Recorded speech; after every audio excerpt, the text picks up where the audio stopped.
In today's video, I'm going to be talking about my 5 best indie shows. If you guys don't know what indie shows are, that basically just shows that are made on YouTube, I'm pretty sure, without like a backing of some big company. They're like separate projects or whatever. Just for the sake of this, I'm not including Hazbin Hotel. Hazbin Hotel will probably be like number 1, I'm going to be honest. But I'm not including it because the fact that it is now on Prime. Just because of that, it's been bought by a big company, and I'm not going to include it as an indie animation because the fact that that would only be included in the pilot, which for me, I've kind of forgotten about pilot. It doesn't hold too much depth. Anyway, let's get in to the video. Number 1, Ramshackle. Oh yeah. Honestly, number 1 5 could have been switched for me personally. Ramshackle is this kind of film that, honestly, the first episode took me for a whole loop.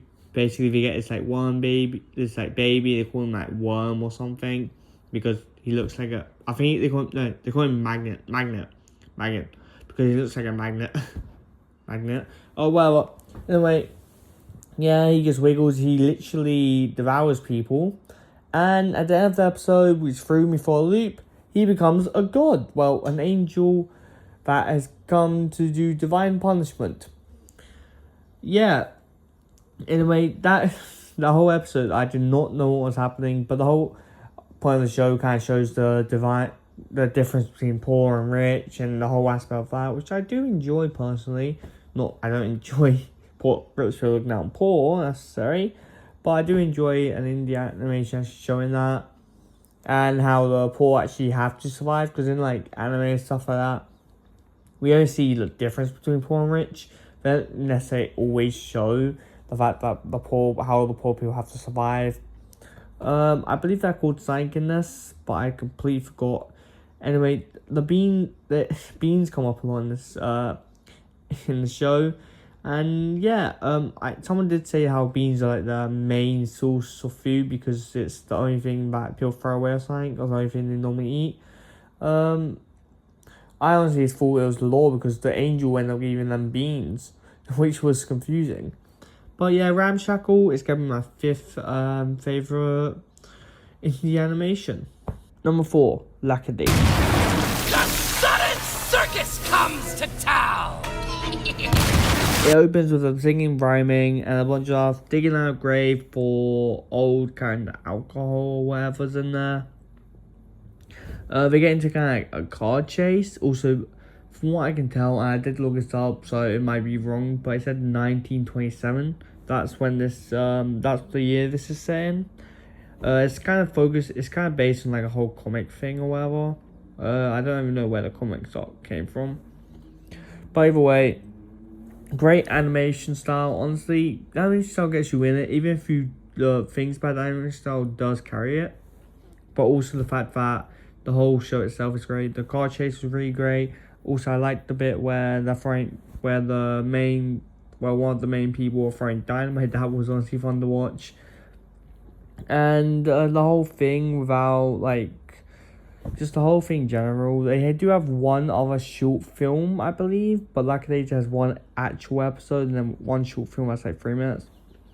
Great film. It comes down 4th. If there was more of it, it could probably not, but it could probably rival some other indie animation shows on YouTube. Honestly, yeah. That's all I really ever talk about. I don't want to talk about it too much, as honestly, when time watching it, I did watch it and didn't really think about it. I only thought about it like 2 days and then just left it at that. Don't really talk about it much. And they have also partnered with Glitch now, so I'm assuming they're gonna get enough funds to actually make episode 2 quicker. Hopefully that's the case, because honestly, today's episode 2 I hope it becomes a really great thing. I hope it trends for a while, because that would really yeah. I don't really want to talk too much about it now. I love a boss. Because this is who I am. Without all this, I'm just nothing. Is the kind of show of Hazbin Hotel. Now what I mean by it's literally set in the same universe. I don't know if that still applies, because Hazbin Hotel is now on Prime Video. But either way, it's like this. it's just showing average daily life of the hitman people. This show is definitely really high for me. I do watch every episode when it comes out. When it comes out, I'm like, yes. And right now, the episodes are banging. Every song in the show is honestly so great. Every song in the show is a vibe, especially the new ones. Blitz, the main characters are Blitz. Yeah, because Blitz, let's be honest, I can't remember. Millie and someone else. The guy's my favorite too. Moxie, yeah. Okay, go in my head. They're the three, and they go on a bunch of adventures to the surface with some help from Stolas using their diary. That is not the case now, but for the main episodes, they are. And yeah, they're basically just hitmen who are hired to take out people. People who die, hire them, take out people who are still on who are still in the still on Earth, and they'll probably end up going down there. Honestly, most of the Avengers are great to watch, and I can't wait for Hell of a Boss, because we are kind of not having an episode for the next like 2 months, 2 months or something like that, and that's gonna be a while. So yeah. Hell of a Boss, I've talked about it a lot on the channel because I do reviews, so I don't really want to talk about too much other than this, but it's a great show. Definitely lives up to Hazbin Hotel, and the fact that it's still an indie show because it hasn't really been bought by any other company, any big company or anything, it still makes it thingy, and it brings out more it has more episodes than the actual Hazbin Hotel does, so that's also nice. Like I said, the songs are great, but that's to be expected as Vizzy Pop, the owner of the channel and all that, is honestly for some reason so great at making songs for the shows she makes. In the second spot is the Amazing Deagle Circus. The princess. I'm not a child. You don't have to hype me up. Basically, it follows the character of Pomni, who she doesn't even know her name at first, and she gets the name Pomni, and she's trapped in this digital world with other characters. My favorite character being Jax. Some people have hated him now because of the second episode. I also talk about the main Circus a lot on this channel. Honestly, this could have rivaled number one, but it's just the lack of episodes that takes it down. It is probably, in my opinion, from what I've seen, the most popular indie animation, and I think it's giving rise to new indie animations. Glitch is just smashing it, honestly. Yeah. So probably the whole show itself is just great. Kane's a great character, all great writing in general. If you guys are wondering, unlike Hell of a Boss, this doesn't have any songs from what I'm aware of. But all the characters, also there's this thing, if you go insane, you get abstracted, which is kind of the thing. It's not really, I don't think you die, but it's more like your whole being just abstracts because you're digital coded, I would say.